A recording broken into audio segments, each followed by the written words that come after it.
kusoo dhawaada channelka Somali Archive. maanta waxaynu ka hadli doonaa 10 xaqiiqo oo la yaab leh ku saabsan jirka bini'aadamka. fadlan haddii muuqaalkan ku cajab geliyay ama ay tahay markii kuugu horeyso channelka soo booqato, fadlan subscribe dheh, like, sidoo kaleeto la wadaag asxaabtaada si ay iyaguna uga faa'iidaystaan muuqaalada cusub ee soo wadno. mahadsan. xaqiiqada koowaad, awoodda maskaxda bini'aadamka ay u leedahay inay wax kaydiso ama wax xifdiso. maskaxda bini'aadamka cabirkeeda waxa ay ka keyd weyn tahay cajaladaha loo yaqaan hadiskaha noocooda 4 terabyte-ka. sida aynu ogsoonnahay maba ahayn in la isba bardhigo wax ilaahay abuuray iyo wax bini'aadan sameeyay, laakiin teknolojiyadda adduunyada hadda horumartay waxa ugu sarreeya cajaladaha hadiskaha la isticmaalo noocan 4 terabyte-ka. sidaas darteed daraasad la sameeyay ayaa waxaa lagu ogaaday in maskaxda bini'aadanka ay ka qaad weyn tahay cajaladahan hadiskaha. xaqiiqada labaad, saameynta fuuqbaxa.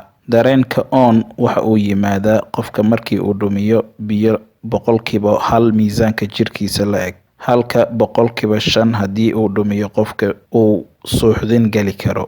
10% miisaanka jirkiisa oo biyaha qofka haddii uu lumiyana wuuba u geeriyoon karaa.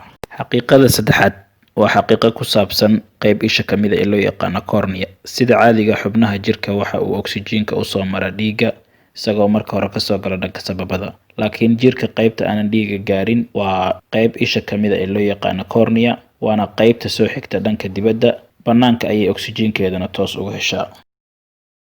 xaqiiqada afraad, xaqiiqo ku saabsan dhunkashada.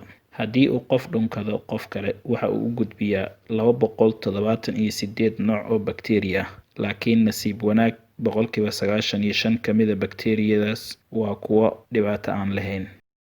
xaqiiqada shanaad, xaqiiqo ku saabsan dadka gacanta bidix. sanad walba daraasad la sameeyay ayaa waxaa lagu ogaaday 2 milyan oo dad ah oo dadka nooca gacanta bidixda isticmaala inay u geeriyoodaan qaladaad ka yimaado mashiinada loo sameeyay ama loo design gareeyay dadka gacanta midigta ah. sababta loogu design gareeyay dadka gacanta midigtana waxay tahay dadka adduunka ugu badan gacanta ay isticmaalaan waa gacan midig ah. sidaas darteed maadaama percentage-kooda iyaga laga tiro badan yahay, waxay u dhibaatoodaan gacantooda bidixda markii ay u isticmaali rabaan ayay mashiinkii si qaldan dhibaato ka soo gaartaa wayna u geeriyoodaan badanaa. xaqiiqada lixaad, awoodda indhaha. isha bini'aadanka waxa ay kala sooci kartaa 10 milyan oo kalara kala duwan, waana qofkaas haddii uu caafimaad qabo uusan qabin jirooyinka qaar ee indhaha ku dhaca ee dadka qaar ka curyaamiya aragga kalarada. xaqiiqada toddobaad, xaqiiqo ku saabsan hindhisada. macquul maahan inaad hindhisto adoo indhahaada furan yihiin. indha furid iska daayay waxaaba istaaga wadna garaaciisa. maadaama wadna garaaca uu istaagay, shareecada islaamka waxay nagu amartay oo weliba ka sugnaatay nabigeena naxariis iyo nabadgelyo korkiisa ha ahaatee in qofka markuu hindhiso uu yiraahdo alxamdulilah, taasoo macnaheeda tahay wadnahaadii oo shaqada joojiyay inaad ilaahay ugu mahadceliso maadaama shaqadiisa uu dib ugu soo laabtay. xaqiiqada sideedaad, xaqiiqo ku saabsan carabka. dadka marka ay gaaraan 60 sano waxa ay dhumiyaan kala bar goobaha dareenka carabkooda ama qaybta loo yaqaano taste buds oo ah qaybta laga dareemo carabka qofkan waxa uu cunayo, ma dhanaanba, ma macaanba, ma qaraarba, si uu kala sooco waxyaabaha uu cunayo dhadhankooda. qaybtaas markii uu qofka da'diisa weynaato kala bar intii uu markii uu yaraysan jiray ayuu dhumiyaa markii uu gaaro 60 sano.